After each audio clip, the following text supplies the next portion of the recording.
pobre passa fome, mas tem vergonha de dizer que passa fome. Quer dizer, ele simplesmente não sabe como é feita a pesquisa, porque a POF ela é feita com base em medidas antropométricas, ou seja, você põe o cara em cima de uma balança, mede ele com uma fita métrica e depois você faz o cálculo do índice de massa corporal, segundo aquela metodologia da OMC. Então, assim, é uma medida objetiva, não é pergunta, não é questão de opinião. E aí, você passa fome? Só que aí, eles não... Fominho, um pouco. Tá comendo sanduíche? Só que aí tá, como o governo não se conformou com aquilo, justamente, logo depois, eles fizeram um suplemento especial da PNAD, que era sobre segurança alimentar. Então eles resolveram fazer uma pesquisa de segurança alimentar para provar que no Brasil, embora tenha pouca gente desnutrida, tem muita gente que passa fome. E aí essa pesquisa de segurança alimentar, ela segue uma metodologia até internacional, né? E como é que funciona? Você faz perguntas para as pessoas. Nos últimos 3 meses, alguém da sua família passou fome, mas não comprou comida porque não tinha dinheiro para comprar comida? Se o cara responde sim, ele vai marcar tantos pontos numa tabela. Se ele responde não, ele marca 0 pontos. E no final você soma os pontos e classifica ele como insegurança alimentar, insegurança alimentar grave, moderada e tal. Bom, até nesse livro eu não me aprofundei muito para não ficar esticando e repetindo coisas que eu escrevi, mas num livro anterior eu fiz uma análise detalhada da metodologia da pesquisa de insegurança alimentar e eu mostrei que essa pesquisa de insegurança alimentar é falcatrua, né? Porque a pesquisa é feita de um jeito tal que, de acordo com aquela pesquisa, até eu já passei fome. Na verdade, pelo meu IMC, eu estou com sobrepeso. Mas se eu fosse responder aquela pesquisa, ali ia dar que eu passo fome. Porque a pesquisa já é feita para isso. A começar por isso, essa pesquisa, sim, é uma pesquisa de opinião. Cara, e aí, a alimentação da sua família é saudável, variada? O cara fala não. Por que ele fala não? É porque só de vez em quando ele come filé mignon. Claro, o cara, você pergunta isso, ele vai pensar no padrão de consumo alimentar de uma família de classe média e alta. Então, como ele fica comendo frango quase todo dia, e ele gostaria de comer filé mignon, mas filé mignon ele só come uma vez por mês, ele vai dizer, não, a alimentação da minha família não é variada, é saudável.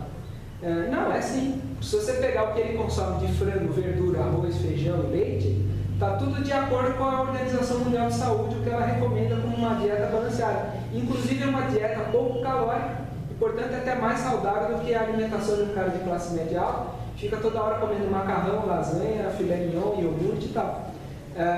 Então, esse sim é um dado que a gente pode claramente dizer que foi manipulado para justificar posterior uma política pública. Mas aí tá. Criticamente a metodologia aqui para eu trabalhei bastante tempo com o PIB dos municípios e trabalhei no IPARDES também, com várias pesquisas, né? Então, assim, em geral, as pesquisas do IBGE, elas seguem metodologias que são internacionais, pesquisas de emprego, desemprego, etc. Assim, o que se tem que ter mais cuidado na análise quando você vai olhar os dados, porque o que acontece? Uma coisa é você ler o release que o IBGE faz ou que as instituições fazem. Em geral, no release, o release o que é? Sai o dado da pesquisa. Então a gente vai lá e faz um texto para dizer que saiu o dado da pesquisa. Quando a gente vai fazer o texto para sair o dado da pesquisa, em geral a gente vai mostrar o lado bom daquela pesquisa. Então você pega e solta lá o dado da pesquisa mensal da indústria, né? Aí na pesquisa mensal da indústria, caiu a indústria do Paraná em 14%. Você não vai falar um negócio desse que o governador vai ligar para você e vai falar, pô, que porra é essa? Caiu a indústria. O que você faz? Você fala assim, pô, a indústria do setor calçadista cresceu 13%. Esse setor calçadista tá bombando, entendeu? Você pensa o dado que é bom. O resto tá ferrado, mas aquele setor tá bom. Então daí você olha o release e fala, pô, a indústria tá bem, né? Tá bem, caramba, tá uma droga, né? Mas assim, quando você vai olhar o dado da pesquisa, o dado da pesquisa mostra o que está acontecendo. O release, às vezes, é só bobagem, entendeu? Então, se você olha a pesquisa inteira, o dado da pesquisa, muitas vezes, ele traz o que está acontecendo de fato. Até tem um ensaio aqui no livro que é sobre o negócio do desemprego. Eu peguei os dados de desemprego lá e fui olhando. Quando você olha os dados de desemprego, você vê que apesar da taxa de desemprego estar baixa, tem uma quantidade gigantesca de pessoas que não estão trabalhando, né? Bom, por que essas pessoas não estão trabalhando? A gente não sabe, né? Mas assim, se metade daquelas pessoas que não estão trabalhando resolvesse trabalhar, a coisa ia ficar bem feia, entendeu? A nossa taxa de desemprego está parecida com a da Grécia.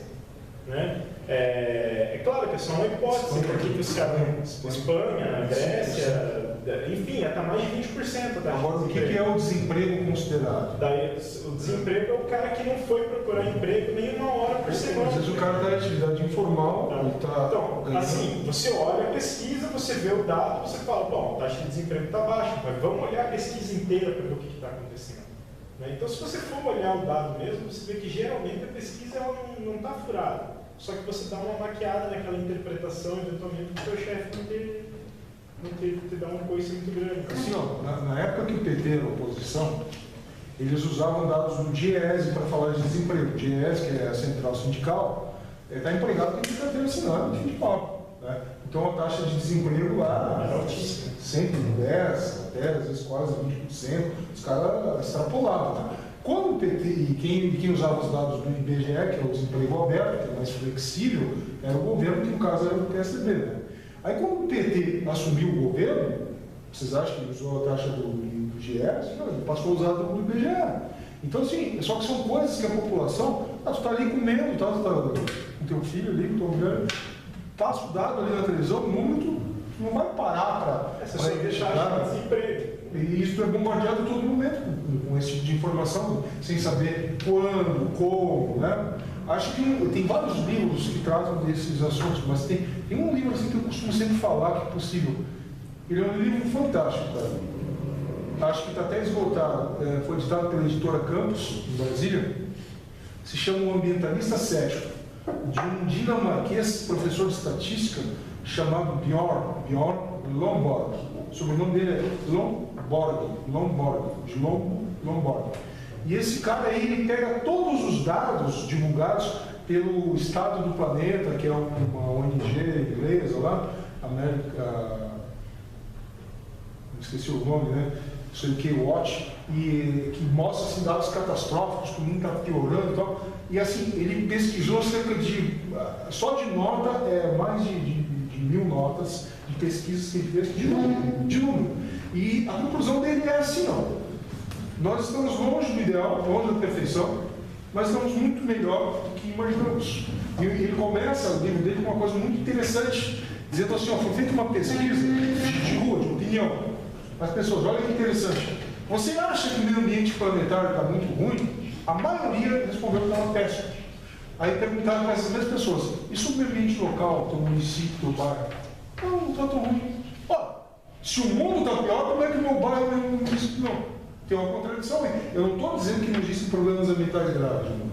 Eu só estou dizendo que existe uma amplificação dessa sensação. E com isso ele vai demonstrando isso em números ao longo do livro. Por exemplo, você sabe que a maior parte, a gente fala em desmatamento. Na verdade, o desmatamento quase que zera no mundo entre o que é tirado e o que é reposto. O problema é que o que é reposto não é reposto onde é tirado. Nem sempre. Porque a maior parte é reposto em países mais evoluídos.